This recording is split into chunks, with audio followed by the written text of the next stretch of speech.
Yo, what's up guys, how's it doing? Today I'm going to be giving you guys a PC build for under $1,000, and this will max out every single 1080p game you can throw at it. It'll also do fairly well at 1440p and ultra-wide resolutions, and it's also going to be doing surprisingly well at 4K. You're going to see frame rates of something like 40 to 50 on average, even at 4K games for pretty much everything.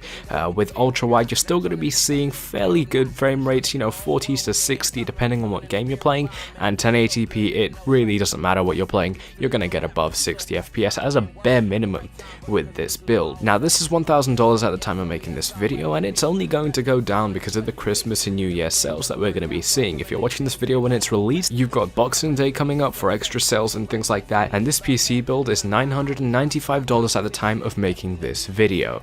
So starting off with the CPU, we're rocking a 6600K, which is a Skylake i5 processor. Unfortunately we don't have Kaby Lake on desktops yet, so we are stuck with Skylake, which is still pretty good. This is one of the high-end i5s at 3.5 GHz, and since it's the K version, we can actually overclock this. The base clock is 3.5 GHz, but with this build, we can take that right up to 4 GHz and even higher if you're careful with what you're doing, so that's extremely cool to see. And the 6600K is $237 right now. Now I mentioned overclocking, and tied into that we've got the Cooler Master Hyper 212 Evo CPU cooler. Now this is one of the most popular CPU coolers out there, and it's for a few good reasons. It's reliable, it's very cheap at $23, and it gets the job done pretty damn well. By default, your CPU will probably be at temperatures around 70 to 80 when it's under load, that's in degrees Celsius, and if it reaches about 90 or 100, that's when it gets pretty dangerous. You don't want your CPU getting anywhere close to 90, and ideally 85 is the highest it should ever go. Now a cooler like this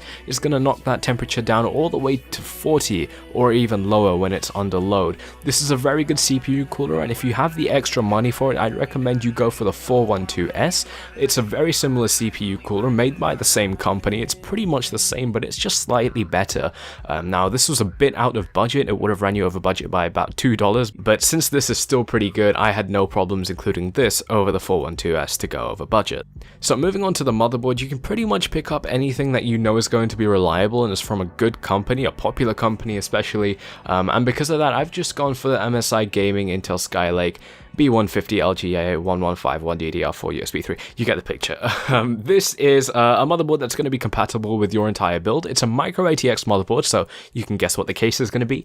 This motherboard comes in at $75. It's got nothing really special. USB 3.1 I guess you could call special, but yeah, that's pretty much the deal there. It's a good motherboard, it's going to be compatible with everything, and MSI is a good make. Alright, so as for the GPU, this is where things get really interesting, and I've chosen the GTX 1070 Mini ITX GPU. Now first of all, I want to address this Mini ITX thing. The reason I've gone for that is because yes, it may limit performance a little bit, but it's going to save a lot of space. If this is your first time building a PC, space is what you want a lot of. I've already skimped out on this because I've chosen the micro ATX case, which I'm going to touch on next, but the reason I've gone so small here is because PCs are getting smaller and smaller now, and there's no point being stuck in the past, and that's why I really want to push people forward into going micro and Mini ITX.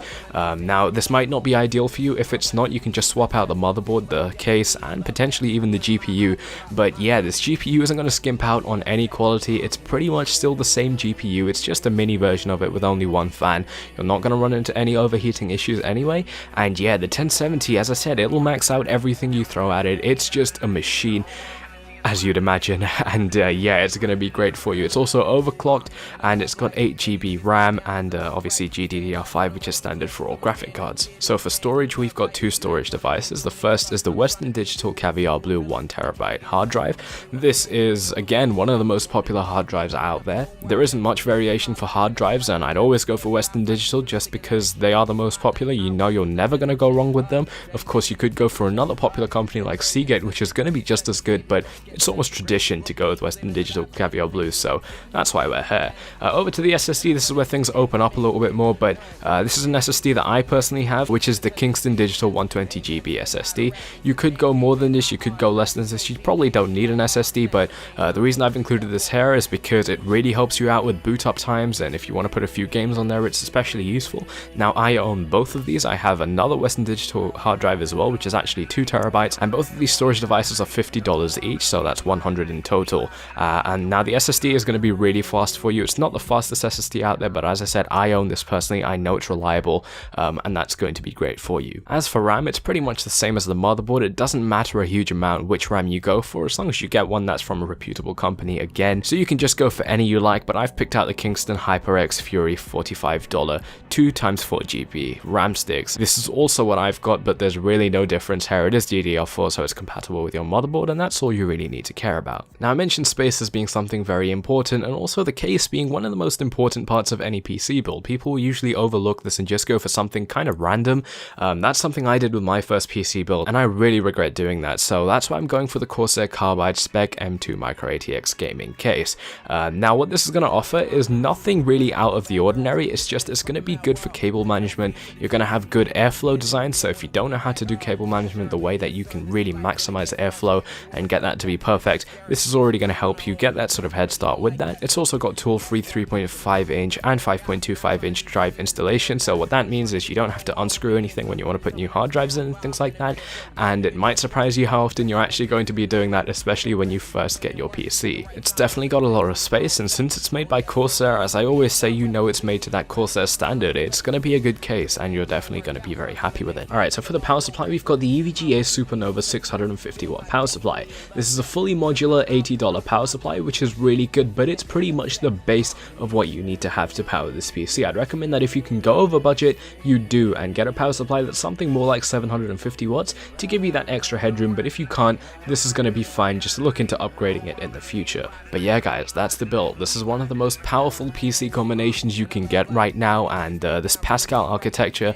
being so cheap has meant that you can get a very powerful PC for under $1,000. It's absolutely crazy. I'd highly recommend that you buy that. I've left links to this in the description below in US and UK sort of links, so if you're international, I'd recommend that you use US because things are going to be cheaper that way, but it's really up to you. Thank you so much for watching. If you've enjoyed this video, make sure you hit that like button, subscribe if you're new around here, and I'm out. Peace. Cause they know that I've been the page and rip shit gifted with a pen to play with, and I started just to end and make it known that you envy me spitting STDs cause it tests your patience. Amen to the God of rap, and since A came in, my autograph is so